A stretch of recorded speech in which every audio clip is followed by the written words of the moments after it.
ঐতিহাসিকভাবে দেশদ্রোহীরা দেশবিরোধী রাষ্ট্রবিরোধী কর্মসূচি গ্রহণ করে থাকে।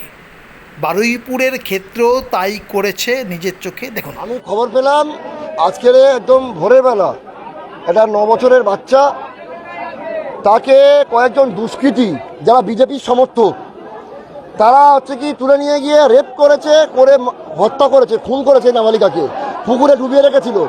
এলাকাবাসী তাদেরকে, এই সমস্ত হত্যাকারীদেরকে যখন ধরে থানায় তুলে দেয়, ক্যাম্পে এসে এখানকার বিজেপির নেতা শান্তনু মণ্ডল এই 1.5 মাস জুম্মা 8 দিন হয়েছে নেতা হয়েছে, আগে নানা রকম কুকীর্তিতে যুক্ত ছিল, সে তার নির্দেশে পুলিশ ওই অভিযুক্তদের ছেড়ে দিল। ফাঁড়ির পুলিশের ওপর অনাস্থা এমন পর্যায়ে পৌঁছয় যে স্থানীয় এক বিজেপি নেতা শান্তনু মণ্ডল, যিনি নিজেই এক অভিযুক্তকে পাকড়াও করেছিলেন, তিনি ফাঁড়ির পুলিশের ওপর ভরসা রাখতে না পেরে থানার পুলিশের হাতে, অর্থাৎ থানায় গিয়ে ওই প্রত্যক্ষদর্শী অভিযুক্তকে সেইখানকার পুলিশের হাতে তুলে দেন।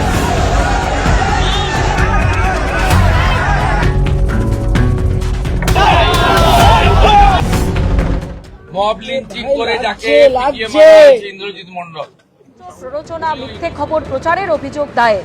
সুজন চক্রবর্তী, লাহেকালী, মোনালিসা সিনহা সহ 4 জনের বিরুদ্ধে অভিযোগ। অভিযুক্তদের গ্রেপ্তারি চেয়ে বারুইপুর থানায় বিজেপির 4 নম্বর মণ্ডল নেতৃত্ব।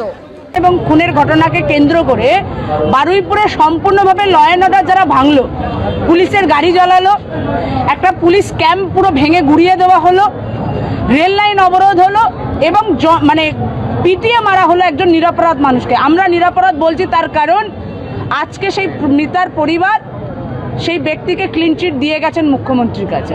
সুতরাং উদ্দেশ্য প্রণোদিতভাবে কোনো একজন সিপিএম নেতা, আমি নাম স্পষ্ট করে বলছি, লাহেকালীর নেতৃত্বে সেদিনকে যে গণপিটুনিটা হলো এবং তার ফলে যে প্রাণটা গেল, যে পরিবারের কোল খালি হলো, এর দায় কে নেবে? এর দায় সিপিএমকে নিতে হবে।